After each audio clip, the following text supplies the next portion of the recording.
Aos poucos, o futuro de alguns jogadores do Internacional vai se definindo no estádio Beira-Rio. Enquanto um atacante está praticamente de saída para a temporada 2025, um outro jogador que estava muito próximo de deixar o Beira-Rio está com a vaga praticamente assegurada na próxima temporada. Enquanto isso, o time de Roger Machado vai acumulando recordes dentro do Campeonato Nacional. E Bernabei fala sobre a liderança de D'Alessandro e o quanto o argentino, o ídolo e ex-camisa 10, consegue motivar o vestiário colorado nesta arrancada em busca da vaga na Libertadores. A gente vai falar sobre tudo isso, então tu sabe, fica comigo depois da vinheta.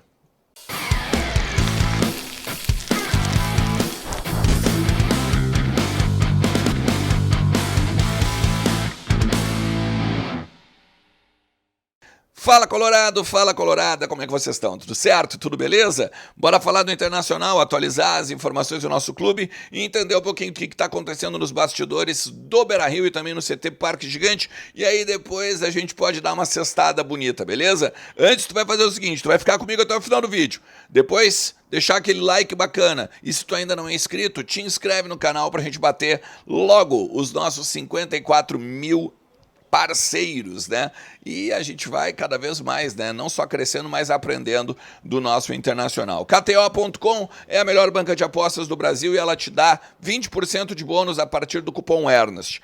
Aproveita o comentário fixado ou o link que está na descrição e bora lá fazer parte da nossa turma dentro de KTO.com. Brinca com responsabilidade porque é um site para maiores de 18 anos, beleza?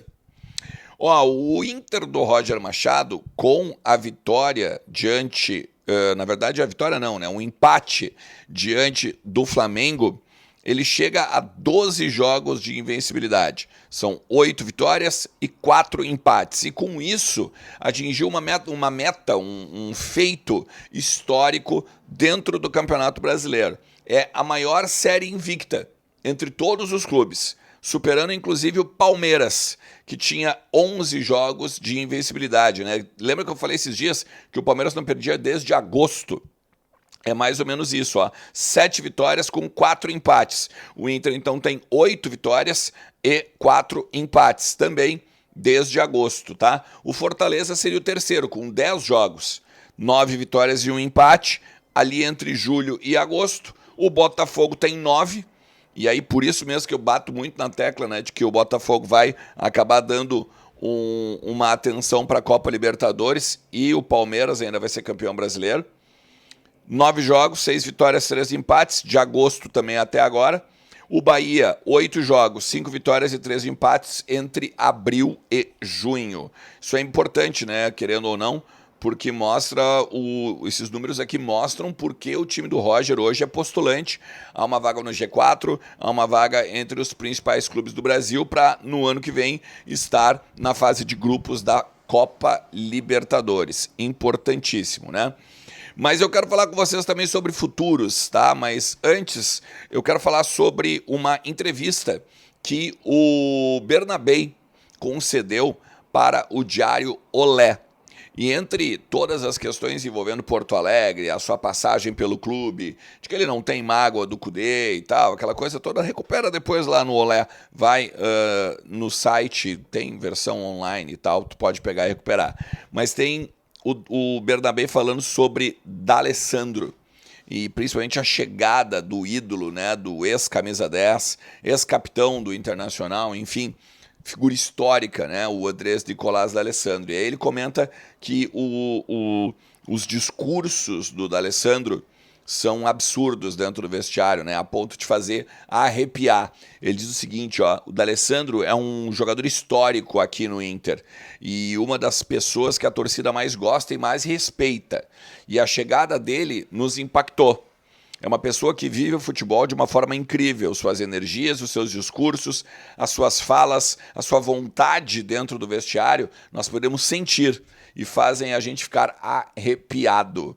Principalmente, né, naquelas vezes que a gente bota até depois dos jogos, até os bastidores e tudo aquela ansiedade que os jogadores estão antes de entrar em campo. O D'Alessandro vai também botando para fora, né, vai fazendo entrar na mente dos caras e tal, pra, claro, né,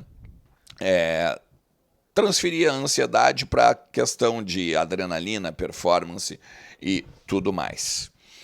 E aí a gente tem aqui nesse conteúdo também, cara, dois pontos que até são, não sei se antagônicos, tá? Mas é doido, cara, porque um deles era um jogador que estava praticamente de saída, que, olha, 99% de certeza que ele vai renovar. E um outro que estava tentando oportunidades e que praticamente está fora do Internacional. E eu estou falando de René e eu estou falando de Lucas Alário.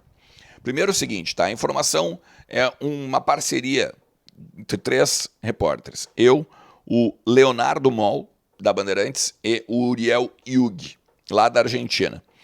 A gente conversou com algumas pessoas e o Lucas Alário, ele quer minutagem. E ele não está ganhando essa minutagem, né? Tu pega, por exemplo, no último jogo. Entrou o Wanderson, entrou o Valência, o Rafael Borré já é o titular. Em outras partidas acaba entrando Gustavo Prado, entrando Ricardo Matias, o Valência, né, por si só já tem entrado mais vezes também. E o Alário acaba sempre preterido pelo técnico Roger Machado. Em cima disso, em cima da falta de minutagem, o staff do jogador já está buscando algum clube para ele jogar no ano que vem e tem 3 possíveis destinos.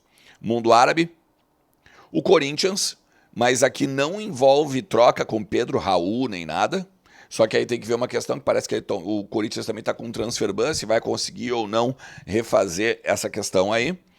E o Besiktas, da Turquia. Esses 3 possíveis destinos para o Lucas Alário.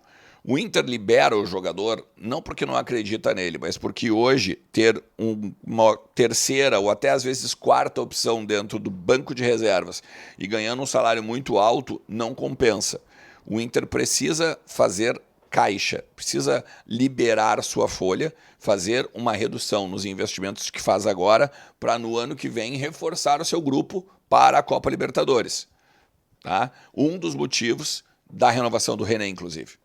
O Inter, para contratar um lateral esquerdo, teria que ou ser muito assertivo, de ir buscar jogador, de repente, que está encerrando o contrato e que tem um custo-benefício interessante para ser um reserva do Bernabéu, que inclusive tem que ser comprado, né?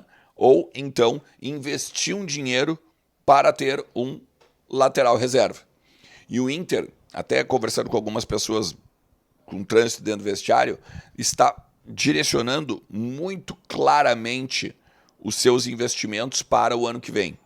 Como, por exemplo, os zagueiros, a lateral esquerda, para a compra do Bernabéu, e possivelmente, mais ainda, né, um jogador de frente, é um atacante.